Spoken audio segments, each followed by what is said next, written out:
Halo teman-teman, apa kabar hari ini? Untuk pertemuan kita pada kali ini kita akan membahas terkait dengan anatomi sistem gastrointestinal dan sistem endokrin. Namun sebelumnya Bu Nova akan bahas dulu terkait dengan sistem endokrin ya. Nanti mohon teman-teman untuk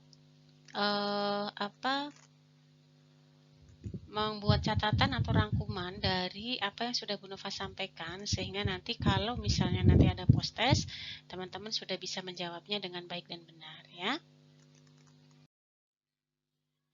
Nah, semoga kita selalu sehat, selalu bisa tersenyum ya, lebar walaupun ujian, cobaan sedang melanda kita, namun kita harus tetap bangkit dan kehidupan ini selalu berjalan ya.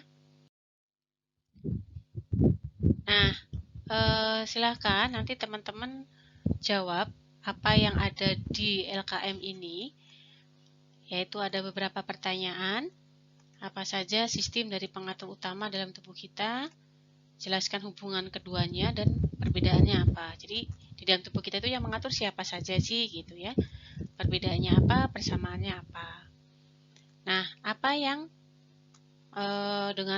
apa yang dimaksud dengan sistem endokrin dan sistem eksokrin? Bedanya apa ya? Kemudian yang dimaksud dengan hormon itu apa? Prinsip kerja dari parakrin dan autokrin itu apa? Kemudian jenis-jenis hormon dan jelaskan hubungan antara hormon dengan onkogen dengan hormon dengan sistem imun ya. Jadi ini nanti untuk soal yang nomor 5 ini adalah inti yang akan kita pelajari pada kesempatan kita kali ini.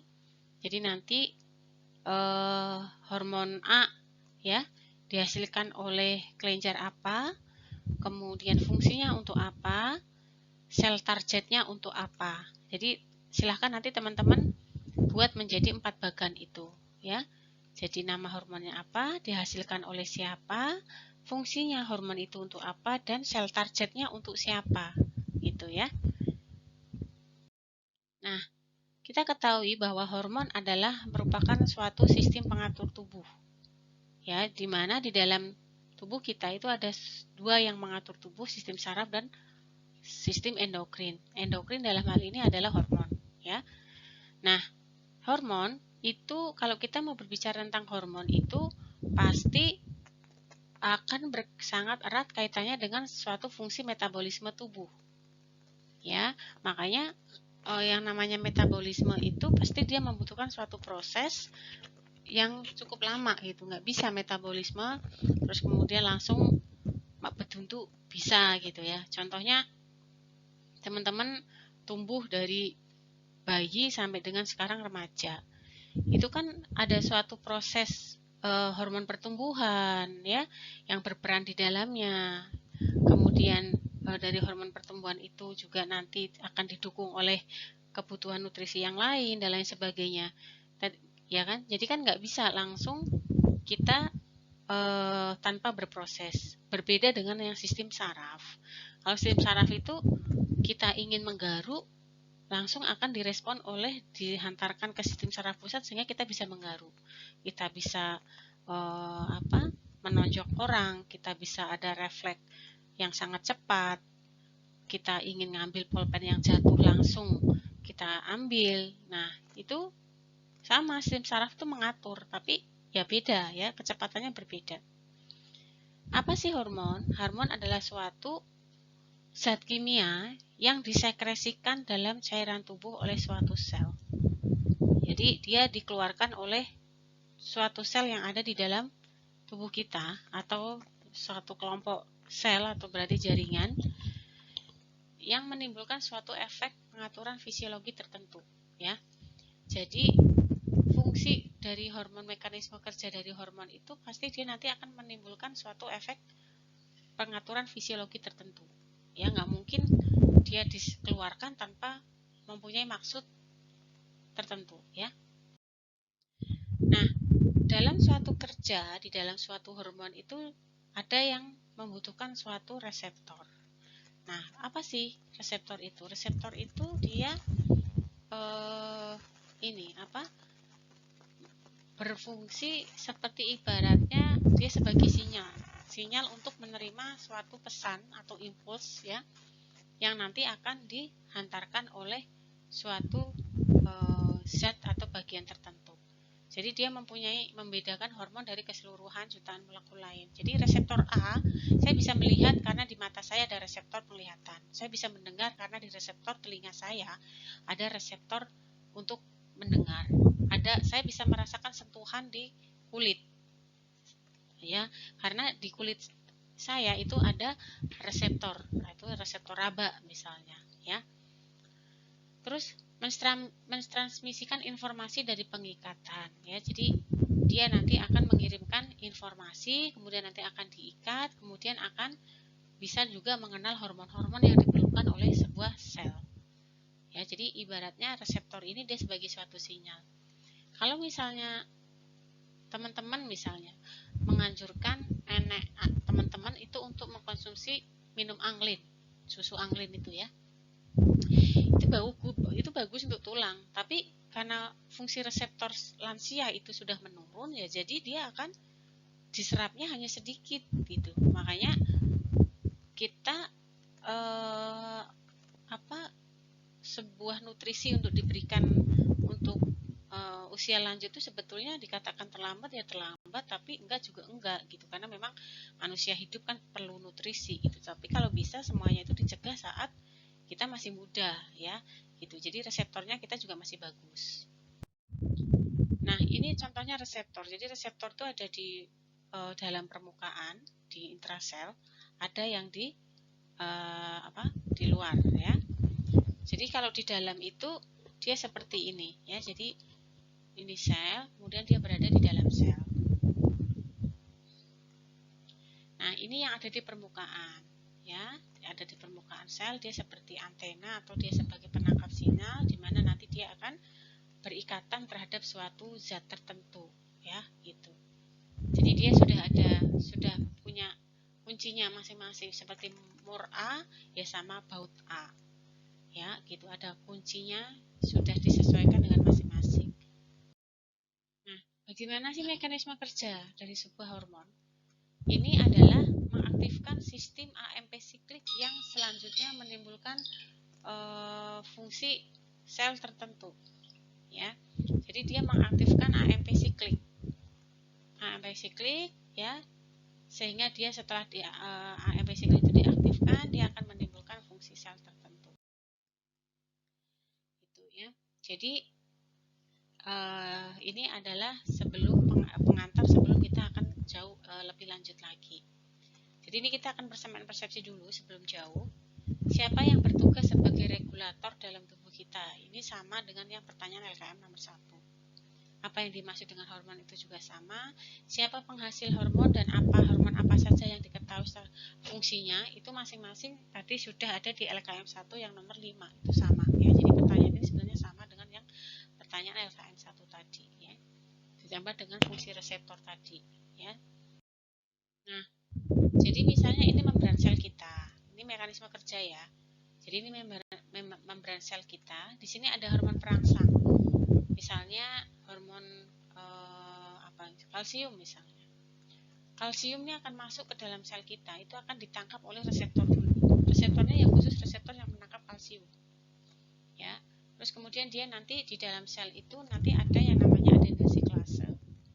Adenosiklase ini nanti dia akan berubah menjadi AMP siklik dengan bantuan ATP dan magnesium. Makanya kalau kita itu kekurangan magnesium, sehingga hormon kita itu tidak akan bekerja dengan baik ya, karena kita kekurangan magnesium misalnya begitu.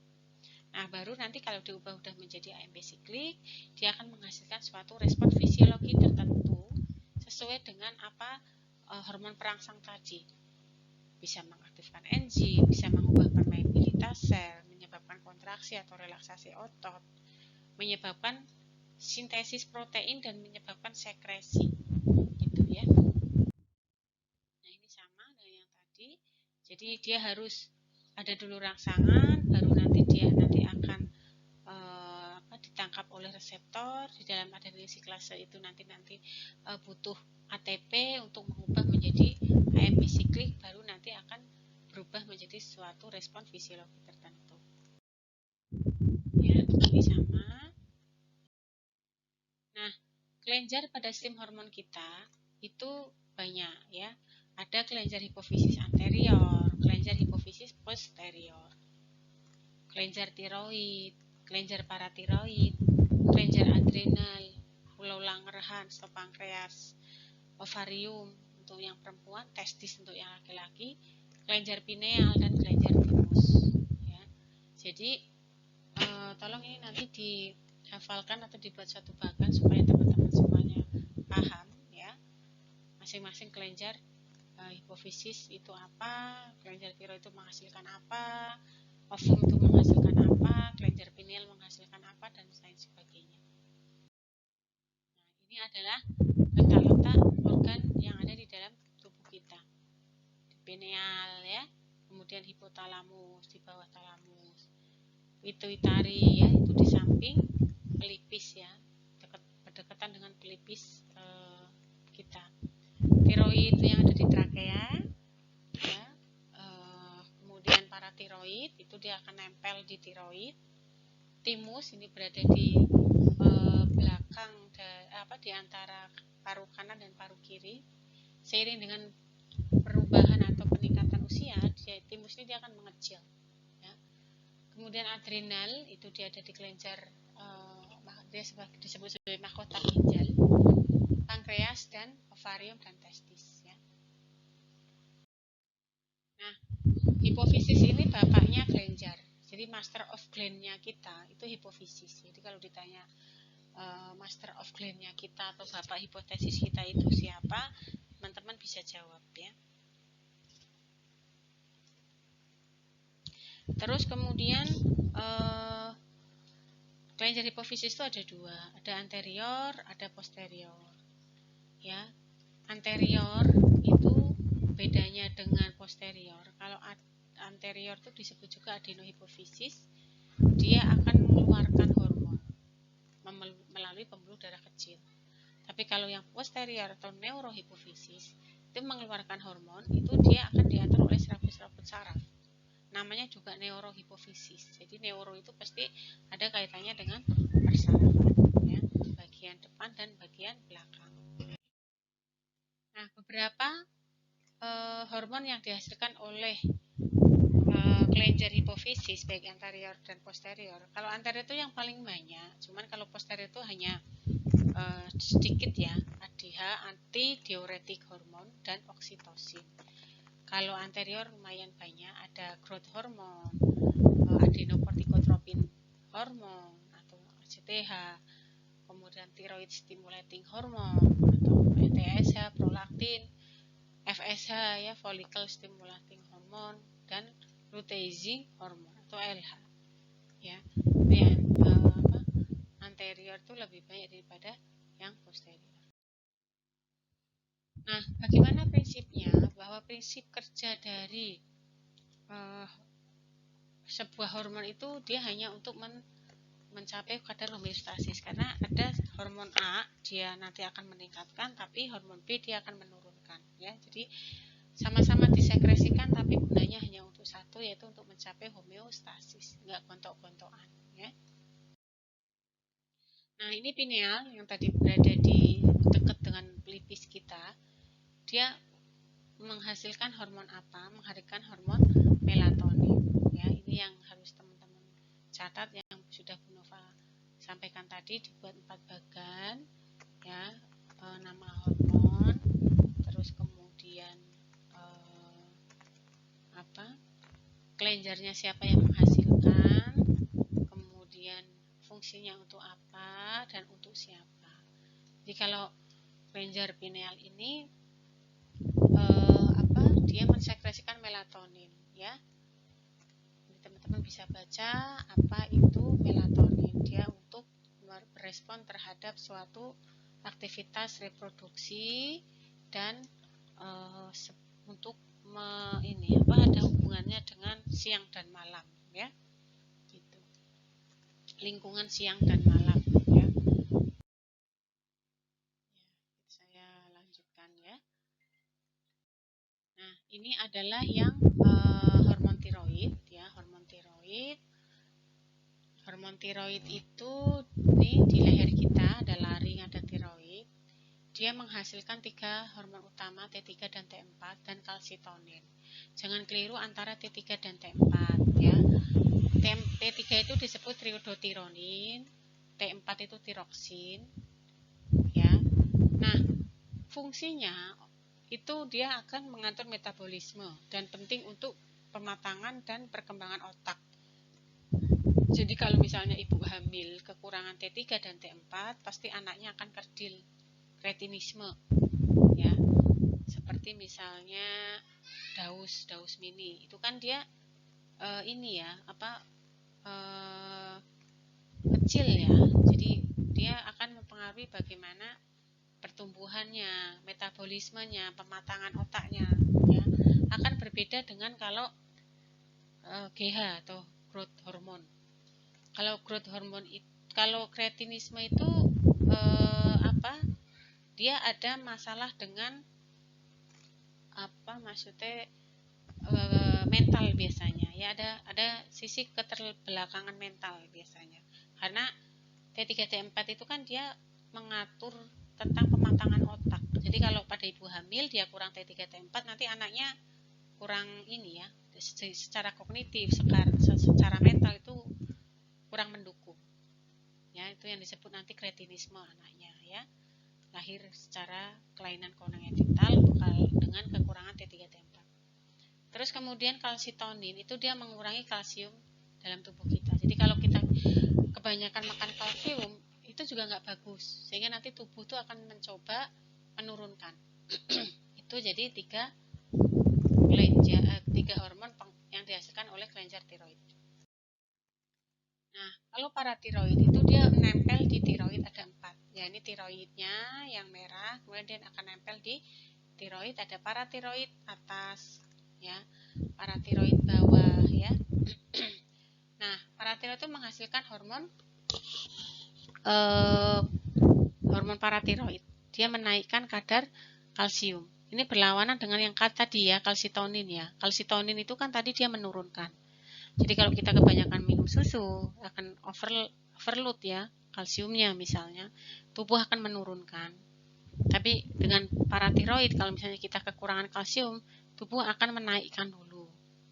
Dibongkar kalsium yang ada di dalam tubuh sehingga nanti kalsiumnya bisa tercukupi ya. Jadi ini berlawanan dengan kalsitonin.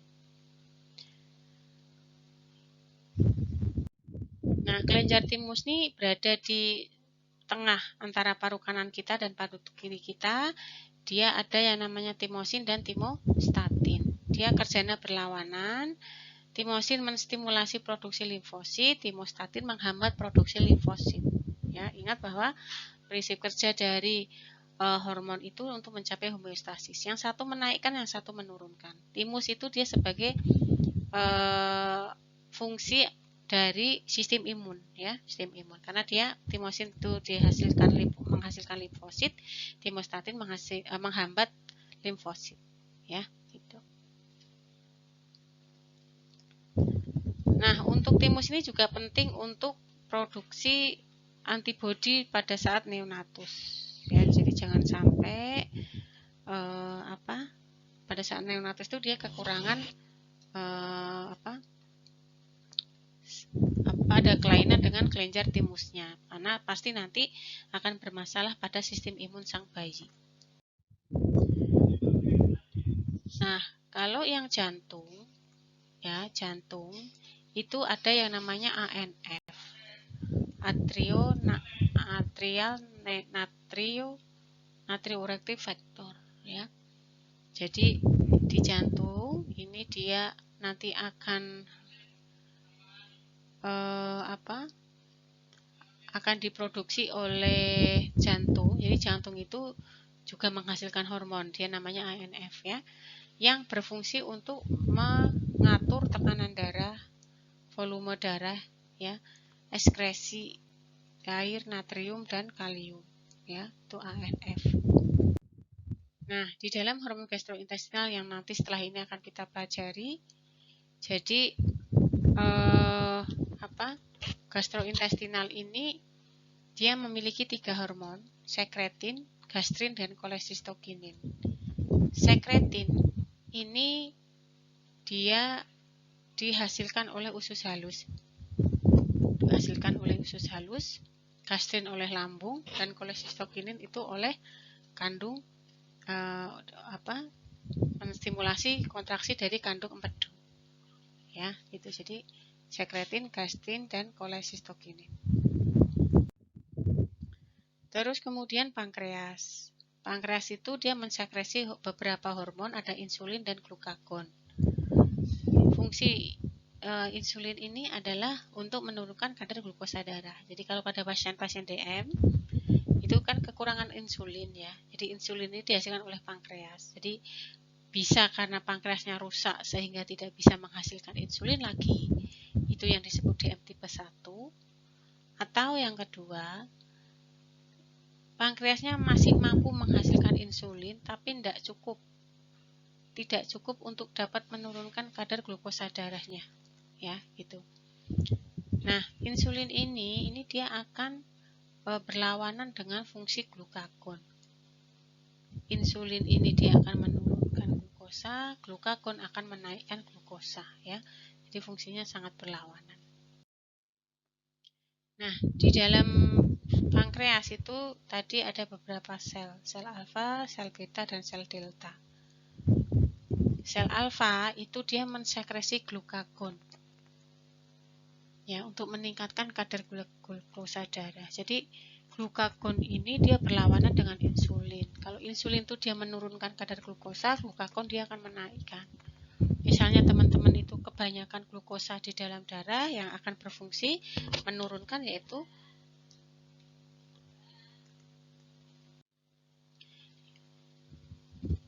ya, jadi berlawanan dengan fungsi dari insulin. Insulin menurunkan, glukagon menaikkan. Nah, sel beta. Jadi alfa dan beta itu tadi ya. Insulin dihasilkan di pankreas terutama di mana? Di sel beta. Kalau glukagon itu di pankreas juga tapi di sel alfanya. Jadi sel pankreas kita itu ada sel alfa, beta, delta, dan sel F. Sel delta itu dia mensekresi somatostatin. Dia menghambat glukosa dan glukagon dan insulin. Jadi menyeimbang. Jadi sel delta itu dia menyeimbangkan, ya, dia mensekresi somatostatin. Makanya kita yang normal itu tidak akan kelebihan glukosa dan juga tidak akan kekurangan glukosa. Jadi semuanya itu normal, ya. Karena apa? Karena ada somatostatin. Sedangkan kalau sel F itu akan dilepaskan setelah kita makan. Karena setelah makan itu kan kita pasti glukosanya akan naik, ya. Sehingga sel F inilah yang nanti akan dilepaskan setelah makan. Dia akan mensekresi polipeptida di pankreas, ya. Nah, ini yang tadi Bu Nova sampaikan tentang insulin. Jadi insulin dan diabetes, insulin itu ada di DM tipe 1 dan DM tipe 2. DM tipe 1 itu yang dia harus tergantung insulin terus karena sel pankreasnya sudah rusak. Tapi kalau DM tipe 2 itu insulinnya resisten, dia nggak cukup. Ada tapi nggak cukup untuk memenuhi untuk menurunkan glukosa. Jadi harus ditambah dari obat-obat, harus dikontrol dari obat-obatan, ya. Tapi kalau insulin ini yang tipe 1 memang dia kekurangan insulin sehingga dilakukan penyuntikan insulin dari luar. Jadi diberikan injeksi insulin. Tapi kalau yang tipe 2 itu cukup dengan misalnya obat-obatan untuk mengontrol glukosa darahnya. Karena insulinnya sebenarnya sebenarnya ada tapi cuma tidak cukup aja gitu ya. Nah, sekarang mahkota ginjal atau kelenjar adrenal itu ada di bagian luar yang disebut dengan korteks dan bagian medula itu yang disebut dengan lebih dalam, bagian dalam, ya. Jadi kalau yang korteks adrenal ini dia akan menghasilkan mineral kortikoid, glukokortikoid, dan seksteroid, ya. Kemudian medula itu ada adrenalin, noradrenalin. Jadi fungsi dari korteks adrenal itu contoh hormonnya ada hormon kortisol, mineralokortikoid itu ada aldosteron, ada seksteroid ya. Kemudian medula yang bagian dalam itu menghasilkan adrenalin atau noradrenalin atau epinefrin, norepinefrin itu sama. Ya, ini adalah mahkota ginjal kita. Nah, masing-masing fungsi dari seksteroid itu jelas karena dia merupakan hormon seksual untuk laki-laki dan perempuan. Itu seksteroid ya. Glukokortikoid itu dia stres hormon atau hormon stres. Pada saat kita stres itu kortisol kita atau glukokortikoid kita pasti akan naik ya. Nah, selain itu, kortisol itu juga akan berfungsi untuk mensupresi sistem imun, menekan sistem imun. Makanya kalau glukokortikoidnya naik atau kortisolnya naik, berarti kan hormon stresnya naik. Sehingga sistem imunnya itu akan ditekan, sehingga akan mudah sakit. Makanya orang yang banyak stres itu mesti dia mudah sakit ya, karena fungsi imunnya ditekan oleh hormon tadi. Kelebihan hormon tadi itu menekan sistem imun. Jadi ngapain kita stres gitu kan ya? Slow saja supaya imun kita masih baik-baik saja.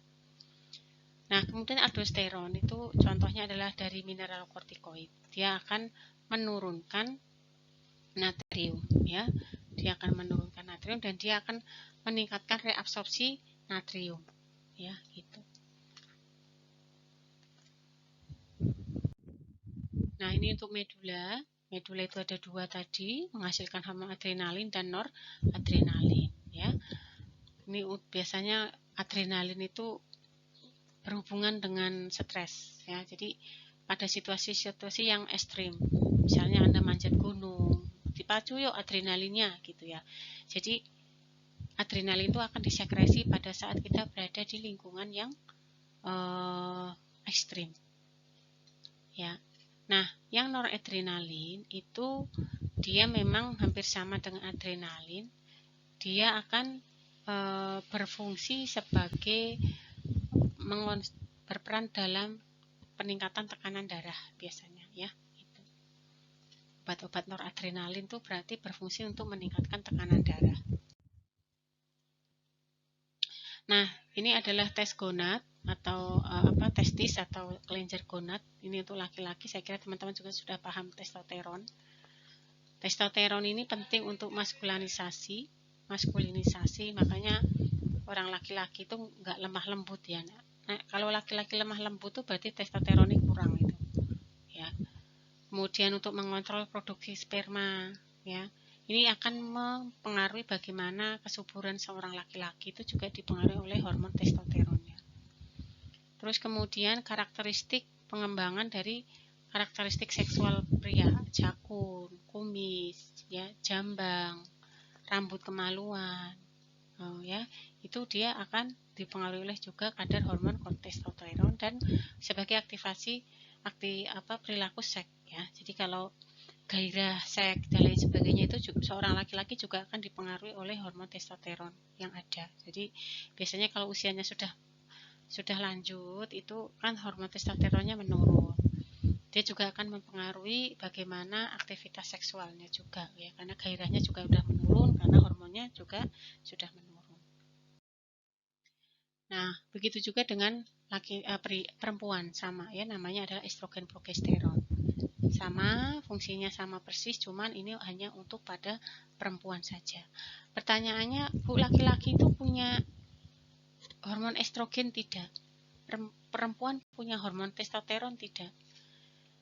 Perempuan tuh punya hormon testosteron, tapi jumlahnya jauh lebih kecil. Ya, sama dengan laki-laki. Laki-laki juga mempunyai hormon estrogen progesteron, cuman jumlahnya jauh lebih kecil. Kalau ternyata perempuan itu lebih banyak memiliki hormon testosteron, itu berarti dia akan bersifat maskulin. Dia akan tumbuh kumis, nanti rambut di betisnya itu dia akan banyak, ya. Sifat kelaki-lakiannya akan muncul. Itu seseorang yang dia perempuan tapi dia testosteronnya kadarnya lebih tinggi, ya. Ini progesteron. Progesteron itu apa fungsinya?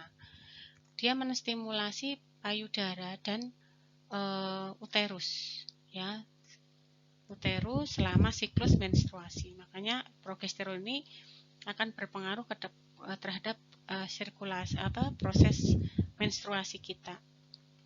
Makanya kalau kita menstruasi itu kadang misalnya payudara menegang misalnya ya gitu. Atau kita pada saat pubertas misalnya gitu ya. Pubertas udah muncul payudara kita gitu ya. Jadi itu salah satu fungsi dari progesteron. Dan juga mempertahankan kehamilan. Jadi mengapa orang hamil itu tidak bisa men? Karena kadar progesteronnya dia tinggi. Karena fungsi dari progesteron itu dia menghambat siklus menstruasi selama kehamilan. Jadi nggak mungkin orang hamil itu dia akan men, itu nggak mungkin ya. Karena memang ditahan oleh menstruasi tidak terjadi karena memang kadar progesteronnya sangat tinggi. Ya. Nah, hormon lain untuk dites di ovarium itu ada namanya hormon relaksin. Jadi orang yang mau melahirkan itu hormon relaksinnya pasti tinggi. Karena apa? Dia sebagai jalan untuk lahirnya bayi. Ya, dia menyiapkan jalan untuk bayi. Ya, jalan kelahiran itu relaksin. Nah, di dalam plasenta itu ada dua hormon, HCG dan HPL.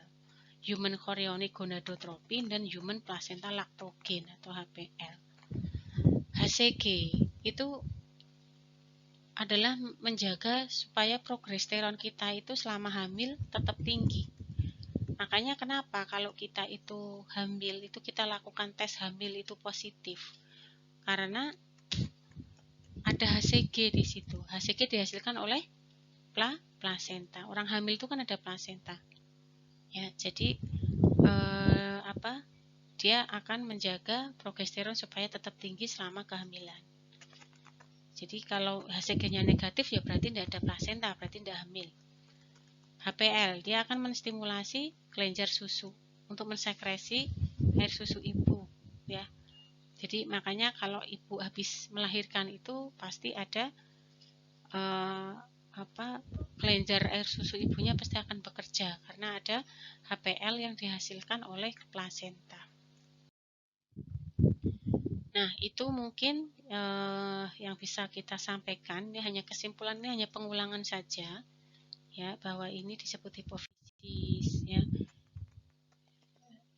Jadi ada Ada hipofisis anterior, ya, ada posterior, dan ada yang bagian tengah, ya.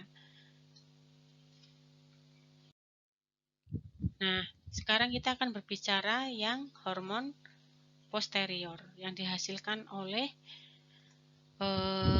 neurohipofisis atau hipofisis posterior. Yang tadi kita sampaikan di awal ada pinea, ada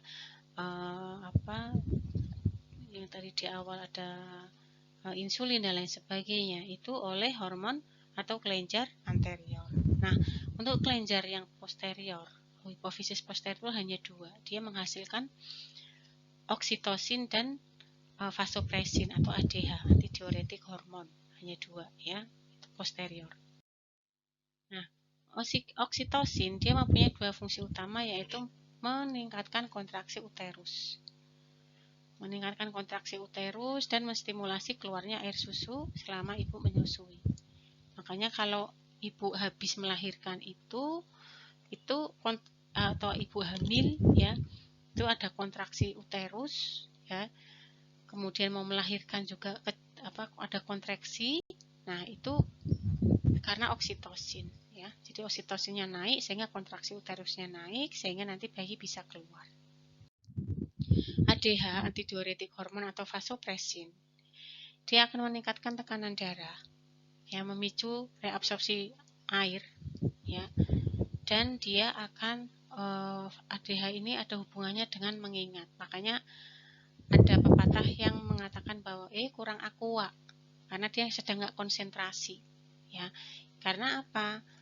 Ya itu tadi, dia dapat memicu memori karena vasopresin itu kan dia akan memicu reabsorpsi air, ya. Tuh. Ini anterior tadi sudah, ya. Nah, ini GH, growth hormone, untuk memicu hampir seluruh tubuh ya. ACTH, adenokortikotropik yang tadi hormon kortisol ya, dan lain sebagainya tadi. TSH, T3, T4 tadi juga sudah. FSH ini dihasilkan oleh sel gonad ya, atau follicle stimulating hormone. FSH ini ada di perempuan dan laki-laki. Ya, ini hampir dia akan fungsi kerjanya akan bersamaan dengan testosteron dan ovarium, yang dua-duanya ada di laki-laki dan perempuan. Nah, LH, luteinizing hormone, pada laki-laki dan pada perempuan ya. Dia akan menstimulasi, kalau laki-laki testosteron, kalau perempuan ya berarti progeston. Dia akan membantu adanya ovulasi. Prolaktin untuk mensekresi air kelenjar susu ibu ya. Nah, POMC ini dihasilkan oleh hipofisis yang bagian tengah ya, bagian tengah itu POMC.